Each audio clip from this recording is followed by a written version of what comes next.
అది వినపడింది. వెనక వెళుతూ ఉంటే దుర్వాస మహర్షి కైలాసానికి వెళ్ళారు, బ్రహ్మదేవుల దగ్గరికి వెళ్ళారు. తర్వాత సాక్షాత్ మహావిష్ణు పాదాల విందానికి శరణం పోతే అహం భక్తపరాధీనో యస్వతంత్రైవ ద్విజ అని భగవంతుడు అంట. నేను స్వతంత్రుడిని, అయినా అస్వతంత్రుడు ఉన్నట్టు భక్తులకు నేను పరాధీనుడు ఉన్నట్టు ఉంటాను. ఆ భక్తుల మనస్సు ఎలా ఉంటుందో అలాగే నేను వర్తించాను. భక్తులకు ఎందుకు ఇంత ప్రేమ చేస్తావు వారి మీద అంటే, ఏ దారాయాది ప్రాణం విత్త విధం పరం హిత్వా మాం శరణం యాతాః కథం తాం త్యక్తుముత్సహే. పుత్రులు, భార్యాపుత్రులు, వీళ్ళు అన్ని వదిలి నాకు శరణానికి వచ్చి ఉంటారు. అటువంటి శరణాగతులను వదిలి నేను ఉండడానికి కాదు, ఆ అంబరీష్ చక్రవర్తికే నీవు శరణం పోవాలి అంట. ఇక్కడే వస్తారు, 1 సంవత్సరం అయి ఉంటుంది అంతలో.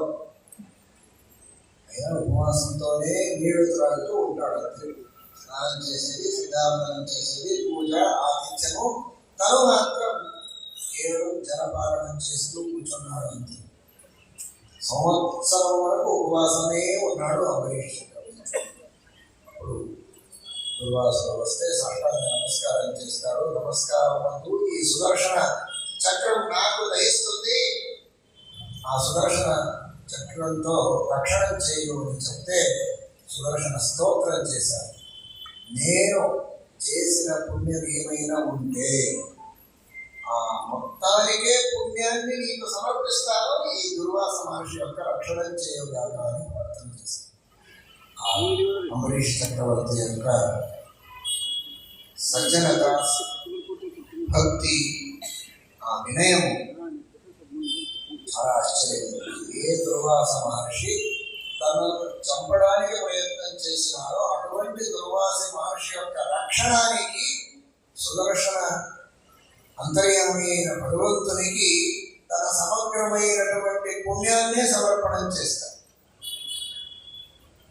నేను ఏదైనా ఆతిథ్యములను చేసి ఉంటే, దానధర్మములను చేసి ఉంటే, బ్రాహ్మణుల సత్కారములు చేసి ఉంటే, ఆ పుణ్యము యొక్క ఫలంతో ద్విజోభవతు బీజ్వాహ. ఈ దుర్వాస మహర్షికి వచ్చిన ఈ జ్వరము, ఈ భయము, ఈ బాధ దూరం